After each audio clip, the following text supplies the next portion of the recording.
Welcome back to GolfShopTV.com. I'm one of the hosts, Rich Gilgallon, joined by Double A, Amy Anderson. Every week we're going to try to give you a little update on what's going on in the golf world as far as the three tours, right, Amy? Yeah, and the biggest story last weekend, I would have to say, would have to be Louis. Louis Oosthuizen, who, of course, lost in a playoff at the Masters. Was going to go right home. Yeah, and on Monday he flies 10,000 miles to Malaysia, 30 hours later, 26 holes on Sunday, and wins the tournament by 3 shots. 10,000 miles. If I fly across the country, don't talk to me for 3 or 4 days because I'm a grump. It was a beautiful performance by Oosthuizen. Unbelievable. And this bodes well for Louis, I think, coming up. He played so well at Augusta. Yeah, and good at Houston, wasn't he third? Very good. The guy can play. He can. And I like it down the line. He hangs in there. He doesn't, you know, a lot of people kind of do that. Oh, we know all right about there.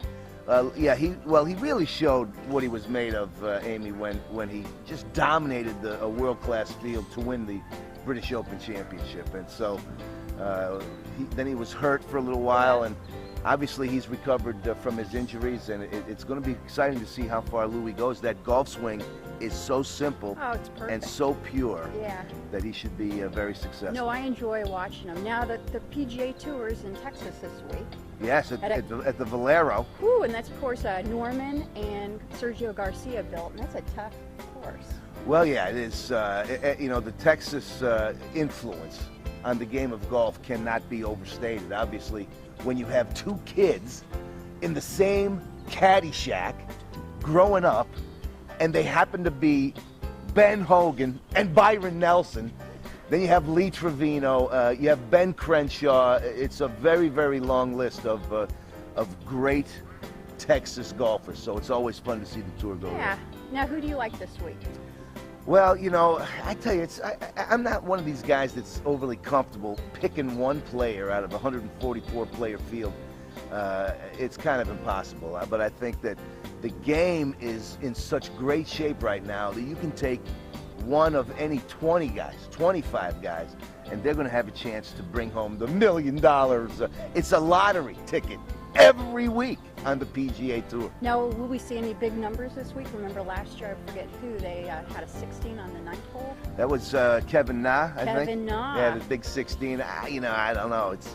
What amazes me as a player and as a big fan of this game is that we don't see a 16 every single week from somebody. I mean, really what is amazing is the quality of play from top to bottom on the PGA Tour, the Champions Tour, as well as the LPGA. Yeah, now the LPGA's in Hawaii this week. Aloha.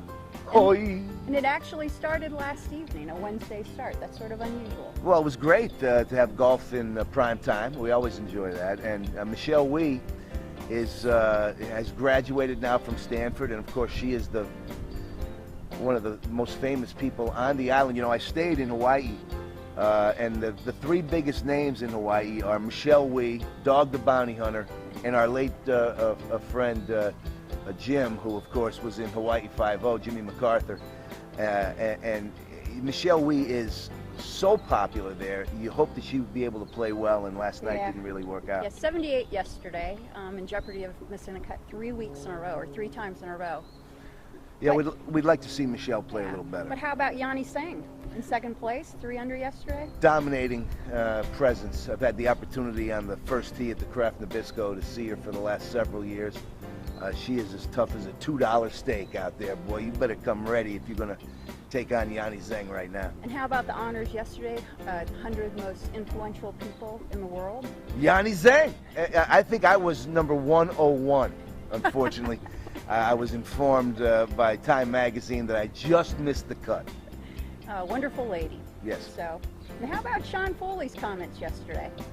Yeah, Sean Foley is upset with us in the press because Tiger's having such a tough time and we're just picking on Tiger. You know, it's one of the problems in the game today is that the great players, I think, make a mistake and just surround themselves with yes people, and so they never hear what they need to hear, but you're going to hear what Tiger needs to do before this show is over. Oh, cool. From another member of the press. Awesome. Well, let's get to it. All right, Amy, thank you.